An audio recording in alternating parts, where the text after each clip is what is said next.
जगात अशी एखादीच मुलगी असेल की तिला पाणीपुरी आवडत नाही. मी तर पाणीपुरी खायला खूप खादाड. मग मुलं कोणावर जाणार? माझ्यावरच. पण आज त्यांना असं थांबवून ठेवलं होतं का तर रील बनवायची होती. बिचारे टकामका माझ्याकडे बघत होते, पण काय करणार. बाहेरचं तेलकट तुळकट खाऊन असं हिवाळ्यामध्ये घसा खराब करण्यापेक्षा हिवाळ्यात काय तिन्ही सीझनमध्ये पाणीपुरी मी घरीच बनवते.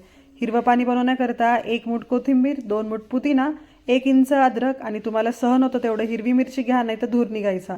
काळं मीठ घालायचं म्हणजे चव चांगली येते. थोडंसं पाणी घालून मिक्सरमधनं गरागरा फिरवून घेतलं. आता असं हिरवं पाणी तयार झालं की शेवटी त्याच्यामध्ये चाट मसाला, लिंबू पिळून घालायचा म्हणजे चव एकदम मस्त येते. हिरवं पाणी तर तयार झालं. आता चिंचेचं जे पाणी आहे ते पाणी माझ्याकडे 6 महिने बर्नीमध्ये भरून फ्रीजमध्ये तयारच असतं.